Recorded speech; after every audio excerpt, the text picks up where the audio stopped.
Hello बच्चों, आज हम आपको शांत रस के परिचय के बारे में समझाएंगे। तो आज का हमारा टॉपिक रहेगा शांत रस। तो शांत रस का पहले हम आपको परिचय कराते हैं कि शांत रस किसे कहते हैं, किससे मिलकर बनता है। शांत रस हमारा परिचय करवाते हैं शांत रस का।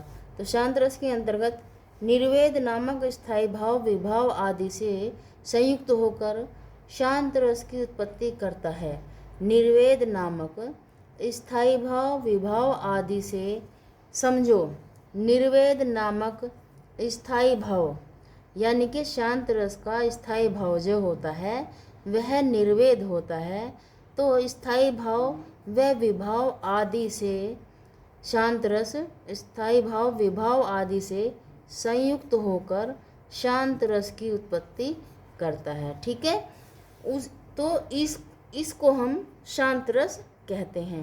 तो शांत रस के कुछ हम अवयव या मदे या फिर सामग्री या फिर सहायक सामग्री किसी भी तरह से हम इसको बोल सकते हैं। लेकिन अब देखते हैं हम इन सामग्री या मदों के अंतर्गत कौन कौन से भाव आते हैं हमारे।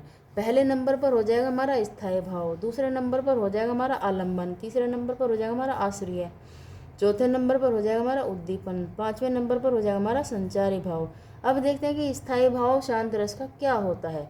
इस शांत रस का स्थायी भाव हमारा निर्वेद होता है और आलम्बन हमारा कौन बन जाता है, ईश्वर चिंतन संसार की असारता। आश्रय देखते हैं हमारा कौन बनता है, आश्रय हमारा जो ज्ञान से भरपूर व्यक्ति होगा, जो ज्ञानी होगा, अधिक ज्ञानी होगा, तो वह हमारा शांत रस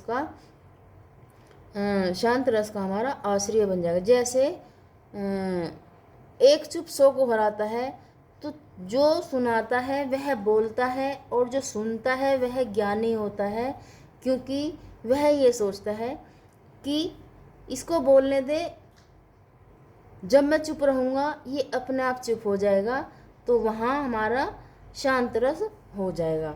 अब देखते हैं हमारा उद्दीपन कौन बनता है। उद्दीपन किससे होता है, उद्दीपन हमारा हो जाएगा सत्संग करने से, दार्शनिक ग्रंथों का पठन करने से, दार्शनिक दर्शन करने से, घूमने से, सत्संग करने से, ग्रंथों का पठन करने से हमारा उद्दीपन हो जाएगा। संचारी भाव देखते हैं हमारे संचारी भाव किससे होता है, ग्लानि यानी कि किसी तरह बुरा फील करना, उद्वेग उत्तेजना उत्साह में होना, दैत्य राक्षस रूपी जड़ता, तो इन सब से संचारी भाव होता है। उदाहरण में देखते हैं हम।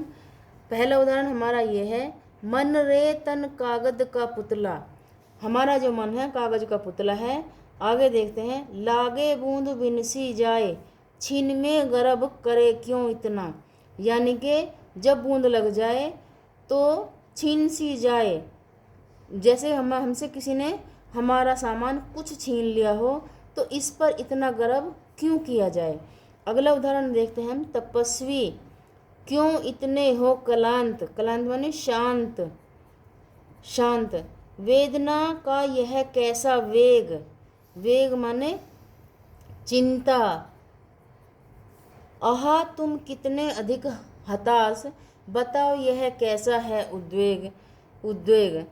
तो यहीं पर मेरी वीडियो आज की यहीं पर समाप्त होती है। अगर आपको अच्छी लगी हो तो आप लाइक कमेंट सब्सक्राइब शेयर करना। मेरी वीडियो आज के लिए यहीं समाप्त होती है। Thank you.